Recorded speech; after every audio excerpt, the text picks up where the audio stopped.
All right, it is Food City Friday here in the kitchen. We're with Chef Joe. And Joe, Mongolian beef. I see it on menus around the area, and it's one of my go-tos when I go to numerous restaurants around the region. It's a good dish. Good dish. Good Hearty. dish. And you've cut your own spin on it.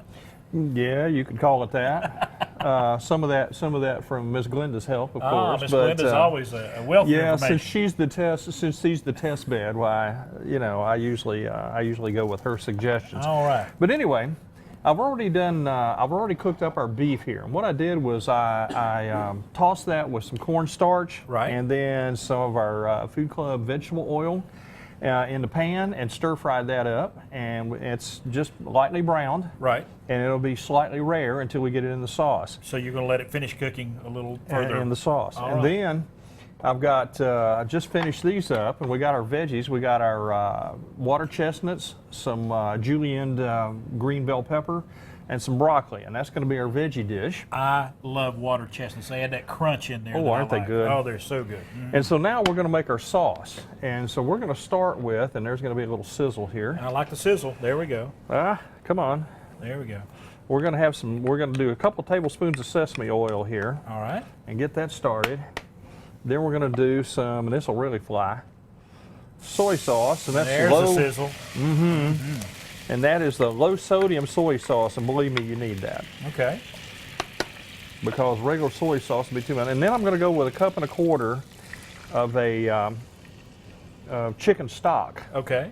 Now I've also got some chicken stock in our pan over here, and that's what we're going to make the. Now is there sodium in it's that low sodium chicken stock as well? Yes. You go low sodium on that as well. Yes. Okay. And then we're going to kick this up with a little bit more. We're going to add in here 3/4 cup of brown sugar. Okay. And get that stirred in. Oh man, that looks good. And we're going to kick this guy up here with some heat, because we're going to have to get this thing up and running.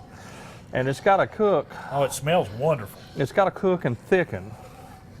And then I'm also going to add, just to give us a little bit of oomph. Yeah, we're going to add about a teaspoon of red pepper flakes. Okay.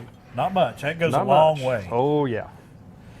Where did you come up with the idea for this? I know Miss Glenda helped you, but was it a combination of thoughts there? We make this at work sometimes for the hot bar. Oh, very good. And I thought about, well, let me find. I'd never made Mongolian beef on the show, so I thought, let me find a nice recipe I like and see how it works out. And I said, well, let's just add a couple things here and there. So. And you have an event coming up there in Kingsport called Tomato Fest. Tell us about that. Do. You want to get the word out about that. Tomato Fest will be a week from tomorrow, right, on August 13th at the Farmers Market up in Kingsport, right across from the Food City there. Oh yeah, Center Street. We've done the show there several times. Yeah. And it's a fun event, and they have lots of good snacks and things for you to munch on. If you're a tomato lover, you should come out and try it, because they're going to have all kinds of tomatoes to eat. Right. All right. And I'll also be cooking. I'll cook probably 3 different dishes that you can sample. Oh, very good.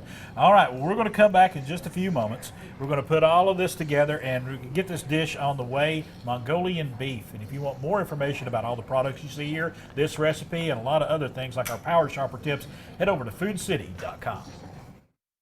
The preceding portion of Daytime was sponsored by